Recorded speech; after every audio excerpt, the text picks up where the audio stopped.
Welcome back to my channel. എൻ്റെ പേര് പ്രിയങ്ക. ഞാൻ ഇന്ന് നിങ്ങളുമായിട്ട് ഷെയർ ചെയ്യാൻ വേണ്ടിയിട്ട് പോകുന്നൊരു റെസിപ്പി ഒരു റവ ക്യാരറ്റ് തേങ്ങ കൊണ്ടുള്ള ഒരു കിണ്ണത്തപ്പത്തിൻ്റെ റെസിപ്പിയാണ്. അപ്പോൾ എല്ലാവരും ഇത് ഉണ്ടാക്കി നോക്കണം. മാത്രമല്ല എൻ്റെ പ്രിയപ്പെട്ട വ്യൂവേഴ്സ്, നിങ്ങൾ എൻ്റെ ചാനൽ സബ്സ്ക്രൈബ് ചെയ്യുക കൂടി വേണം. എന്നാൽ മാത്രമാണ് എൻ്റെ ചാനലിനൊരു വളർച്ചയുണ്ടാവുള്ളൂ. പിന്നെ ഈ കിണ്ണത്തപ്പത്തിൻ്റെ റെസിപ്പി ഞാൻ തന്നെ ഡെവലപ്പ് ചെയ്തെടുത്ത ഒന്നാണ്. അപ്പോൾ എല്ലാവരും ഇത് ഉണ്ടാക്കി നോക്കണം. ഇതിൻ്റെ അഭിപ്രായം എനിക്ക് അറിയിക്കുകയും വേണം. 1/4 കപ്പ് ക്യാരറ്റ്, ഈ ഒരു നീളത്തിലും വീതിയിലുള്ളത്. മൂത്ത ക്യാരറ്റ് വേണ്ട, ഇളയത്. മൂത്തതാണെങ്കിൽ താഴത്തെ ഭാഗം എടുക്കാം. ഈ ഒരു മിക്സിയുടെ ജാറിലോട്ട് ഇങ്ങനെ പീസായിട്ട് കട്ട് ചെയ്തത് ഇട്ട് കൊടുക്കാം. പിന്നെ തേങ്ങയാണ് വേണ്ടത്. തേങ്ങ 1/2 കപ്പ് ചിരകിയത്, നല്ല പാലുള്ള തേങ്ങയാട്ടാ എൻ്റെ. ഇതിലോട്ട് ഞാനൊരു 1/2 കപ്പ് വെള്ളം കൂടി ഒഴിച്ചിട്ട് ഇത് നന്നായിട്ട് അരച്ചെടുക്കാൻ പോവാം.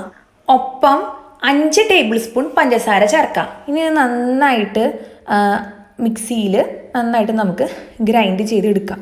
നന്നായിട്ട് പേസ്റ്റ് പോലെ ഈ അരച്ചതിലോട്ട് 1/2 കപ്പ് റോസ്റ്റ് ചെയ്തേക്കണ റവ ചേർത്ത് കൊടുക്കാം. ഞാൻ ഈ കടയിൽ നിന്ന് വാങ്ങിച്ചേക്കണ വറുത്ത റവയാണ് ചേർത്തേക്കുന്നത്. പിന്നെ വെള്ളം ആവശ്യത്തിന് ഇതിലോട്ട് ചേർത്ത് കൊടുത്ത് നന്നായിട്ട് ഇത് ഗ്രൈൻഡ് ചെയ്യാം. ഇനി നമ്മൾ ഈ അരച്ച് വെച്ചേക്കുന്നത് ഒരു 15 മിനിറ്റ് അനക്കാതെ വെക്കാം. ഈ റവ നന്നായിട്ട് വെള്ളം അബ്സോർബ് ചെയ്യും. അപ്പോൾ ഈ 15 മിനിറ്റിന് ശേഷം നമ്മളെടുത്ത് നോക്കുമ്പോൾ ഒരു ദോശമാവിൻ്റെ കൺസിസ്റ്റൻസി അത്രയ്ക്കല്ലാത്തൊരു കട്ടിയായിട്ടുണ്ടെങ്കിൽ കുറച്ചും കൂടി വെള്ളം ഒഴിച്ച് കൊടുക്കാം കേട്ടോ. ഞാൻ 1 കപ്പ് വെള്ളമാണ് ഒഴിച്ചു കൊടുത്തേക്കുന്നത്. എൻ്റെ തേങ്ങയ്ക്ക് ഈ തേങ്ങാപ്പാലിന് ആവശ്യത്തിന് പാലുണ്ടായിരുന്നു. ഈ ദോശമാവിൻ്റെ കൺസിസ്റ്റൻസി നമുക്ക് നോക്കാം. ഇനിയൊരു പ്ലേറ്റിൽ നെയ്യ് ആവശ്യത്തിന് തൂക്കി കൊടുക്കാം. അതിലോട്ട് ആ പ്ലേറ്റിൻ്റെ 1/4 ഭാഗം ഈ ബാറ്റർ നമുക്ക് ഒഴിച്ചു കൊടുക്കാം. കിണ്ണത്തപ്പം എന്ന് വെച്ച് കഴിഞ്ഞാൽ നല്ല നൈസായിട്ട് ആണ്. അപ്പോൾ ഒരുപാട് ഒഴിച്ചു കൊടുത്തു കഴിഞ്ഞാൽ അത് വട്ടയപ്പൊക്കെ പോലെ ആവില്ലേ. അപ്പോൾ കിണ്ണത്തപ്പത്തിൻ്റെ ആ കൺസിസ്റ്റൻസി അറിയാത്തവർ എൻ്റെ റാഗി കിണ്ണത്തപ്പത്തിൻ്റെ വീഡിയോ കണ്ടു നോക്കിക്കോളൂ. അപ്പോൾ ഒരു 1/4 ഭാഗം പ്ലേറ്റിൻ്റെ ഒഴിച്ചു കൊടുക്കാം. ഇനി ഈ ബാറ്ററിൻ്റെ മേലെ നല്ല ജീരകം ഒന്ന് വെതറി കൊടുക്കാം. ആവശ്യത്തിന് ഏലക്കയുടെ പൊടിയും പിന്നെ ജാതിക്കയുടെ പൊടിയും കറുവപ്പട്ടയുടെ പൊടിയൊക്കെ ഇട്ടിട്ട് ഞാൻ ഉണ്ടാക്കി നോക്കി. പക്ഷെ അതിനൊന്നും ടേസ്റ്റ് ഇല്ല. ജീരകം തന്നെയാണ് ടേസ്റ്റ്. ഇനി അപ്പച്ചമ്പിൽ എൻ്റെ ആവി വന്ന് തുടങ്ങിയിട്ടുണ്ട്.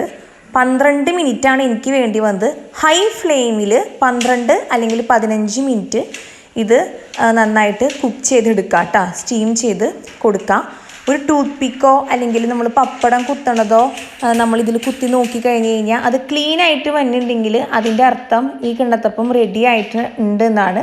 12-13 മിനിറ്റ് എന്തായാലും വേണ്ടി വരുള്ളൂ ഇത് ഉണ്ടാക്കാൻ വേണ്ടിയിട്ട്. എന്നിട്ട് ഇത് നന്നായിട്ട് ചൂടാറിയതിന് ശേഷം മാത്രം ഒരു സ്പൂണിൻ്റെ താഴത്തെ ഭാഗം, പരന്ന ഭാഗം കൊണ്ട് ഇത് സർക്കിളായിട്ട് വട്ടം ഒന്ന് ഓടിച്ചു കൊടുക്കാം. അപ്പോൾ അത് കറക്റ്റായിട്ട് വിട്ടുവരും ഈ കിണ്ണത്തപ്പം. അപാര ടേസ്റ്റൊന്നുമില്ല കേട്ടാ.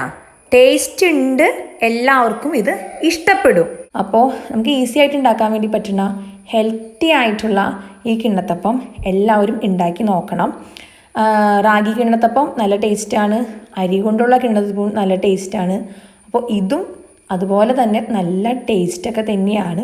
ക്യാരറ്റ് ഒരുപാട് ഇട്ട് കഴിഞ്ഞാൽ നമ്മൾ ഹെൽത്തി ക്യാരറ്റ് ശരീരത്തിലോട്ട് പോട്ടെ എന്ന് വിചാരിച്ച് കുറേ ഇട്ട് കഴിഞ്ഞാൽ അതിൻ്റെ ടേസ്റ്റ് ചിലപ്പോൾ മാറിപ്പോവാൻ, അതിൻ്റെ ആ ഒരു ഫ്ലേവർ മാറിപ്പോവാൻ വേണ്ടി ചാൻസ് ഉണ്ട്. അപ്പോൾ എല്ലാവരും മിതമായ അളവിൽ ചേർത്തുകൊണ്ട് എൻ്റെ ഇൻസ്ട്രക്ഷൻസ് ഫോളോ ചെയ്ത് ഉണ്ടാക്കി കഴിഞ്ഞാൽ നന്നായിട്ട് ശരിക്കും വരും. അപ്പോൾ എല്ലാവരും ഇത് ഉണ്ടാക്കി നോക്കണം. ഓണത്തിൻ്റെ അന്ന് ഉണ്ടാക്കാൻ പറ്റുന്ന ഒരു വിഭവമാണ്. എന്താണെന്ന് വെച്ച് കഴിഞ്ഞാൽ അതിഥികൾ ആരും ഇതൊന്നും ഉണ്ടാക്കി ടേസ്റ്റ് ചെയ്ത് നോക്കിയിട്ടൊന്നും ഉണ്ടാവില്ല. മാത്രമല്ല ബ്രേക്ക്ഫാസ്റ്റിന് എന്നെ പോലുള്ളവരൊക്കെ നമ്മുടെ സദ്യ ഉണ്ടാക്കണതിൻ്റെ തിരക്കിൽ ബ്രേക്ക്ഫാസ്റ്റ് എന്ന് പറയുന്നത് കഞ്ഞിയും പപ്പടവും ഈ ചമ്മന്തിയൊക്കെയാണ് ഞാൻ കഴിക്കാറ്. അപ്പോൾ ഇതൊക്കെ ഉണ്ടാക്കി കഴിഞ്ഞ് കഴിഞ്ഞാൽ ഭയങ്കര ഈസിയാണ്, സിമ്പിളാണ്, അതുപോലെ തന്നെ പവർഫുള്ളും ആണ്. കുട്ടികൾക്കൊക്കെ കഴിക്കാൻ പറ്റുന്ന ഒരു വിഭവമാണ്. പിന്നെ ഹാപ്പി ഓണം.